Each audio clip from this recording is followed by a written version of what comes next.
Hello, seniors. Welcome to part 2 of your AP Government Review. This portion is going to cover your second unit, which covers political beliefs and behaviors. We start with Alexis de Tocqueville. Alexis de Tocqueville was a Frenchman who came to visit the United States in the 1830s, the heyday of Jacksonian democracy. In it, he writes a book called Democracy in America in 1835. Second volume was published in 1840. And what he views is he says that we have basically these democratic values. And basically, these are the beliefs and basic behaviors shared by most citizens. So, this idea of majority rule, that we believe that if the majority of the population believes something, it should happen. Equality in law, that we believe that the law should be equal for everyone. The belief of private property, that you should be allowed to retain your private property. Individual freedoms, which we find in the Bill of Rights. Compromise, think that this is the era of all the great political compromises, like the Compromise of 1820. And then limited government, that the government should be limited to what's in the Constitution. And yes, while this is what Americans believe in 1820 and 1830 and 1840, this is also what many Americans believe in 2015 as well. And so when you're asked a question like, what are some beliefs that most Americans believe in, these would be them. Here's a question. Make sure you could answer it. All right, so political socialization is the way by which you develop your political identity. So how is it that you believe, how you gather the beliefs that you believe in, how you become sort of educated in the world around you. So number one is your family, your home life. If your parents believe something, there's a good chance you will believe this. Your education, so the level of education has a lot to do with what you believe.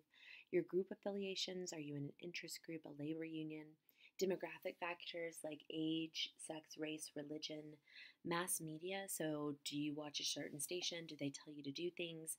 Opinion leaders, i.e., do you listen to everything that Beyonce says? Do you listen to everything that, anyone else says? And then historical events. This can either be in the country or in your own life. So we give the example of 9/11 may make you think that we should be more strong on terror, that we should have more invasion of people's privacy. Question, make sure you can answer it.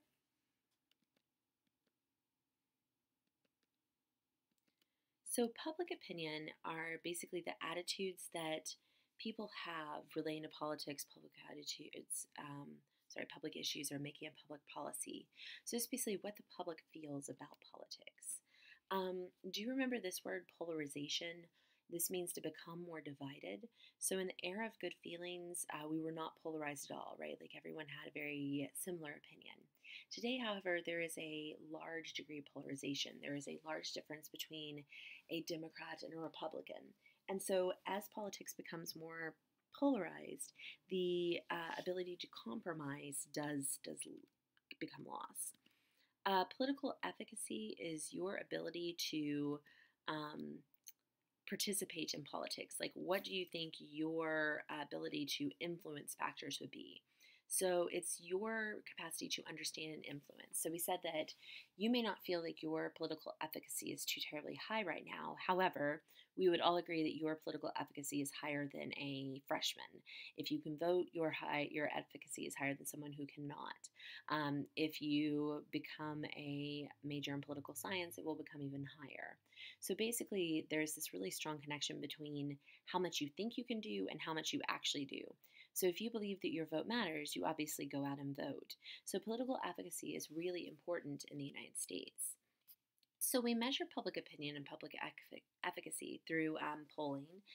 George Gallup really develops this. There was a chapter in your book, all in the different sorts of polling.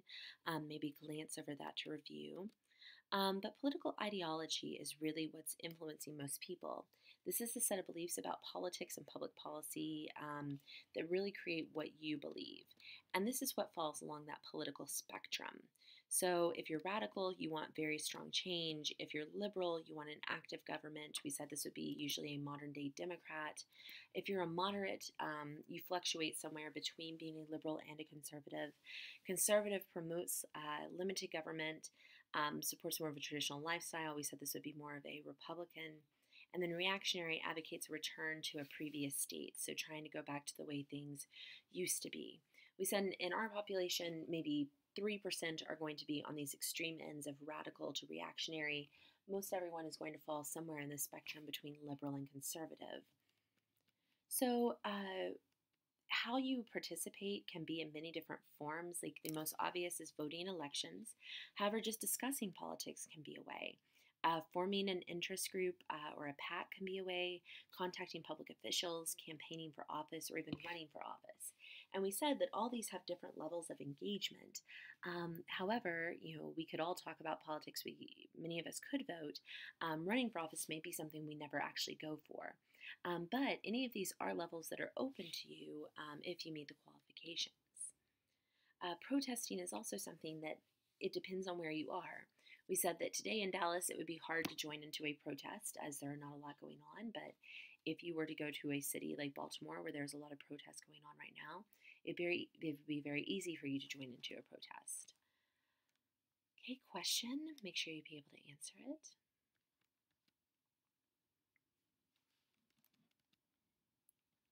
All right, this was a free response we wrote in class. Make sure again you would be able to answer this. If you cannot, please come in to visit me.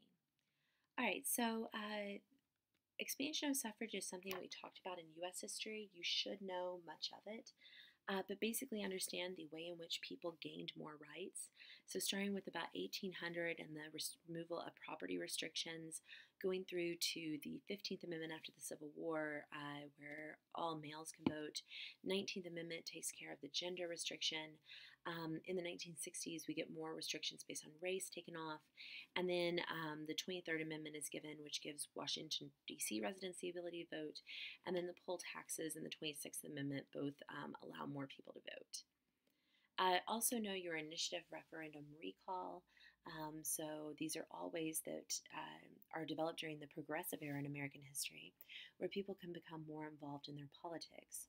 So, for example, if you elect a politician, he does not do what you want him to do, you could hold a recall election where you force him to basically challenge his seat a lot earlier than he would have had to before.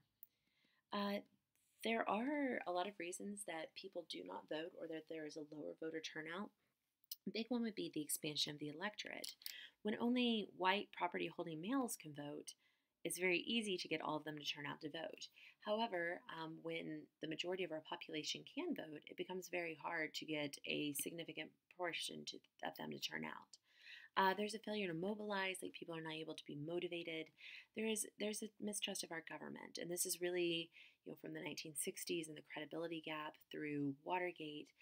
If you don't trust that your government is actually doing anything, why would you vote? And this again adds to the apathy, the mobility of the electorate, meaning that either we move around a lot or people may not be able to move to go to polling stations, the registration process, etc. Make sure that you could answer this question. We wrote this in class. If you cannot, please come in. So we said that who votes is based on a lot of different things. Your education, the more educated you are, the more likely you are to vote. Your occupation and income. So if you have a job that will let you off to go vote, there's a good chance that you vote. Your age, we said older people tend to vote. Race, gender, religion, marital status, union membership or community membership because you know that you're voting and they mobilize you to vote on particular issues. Party identification, if you feel that you're a very strong Democrat, you may go out to vote so that you can help your political party. And finally, geography. If you are very far away from a polling station, you may not go out to vote. Make sure you can answer this question. All right, so that was your Part 2 review. That is what we covered in class on Thursday. So make sure that you can answer all the free response, all the multiple choice. If you cannot, please come in to see me.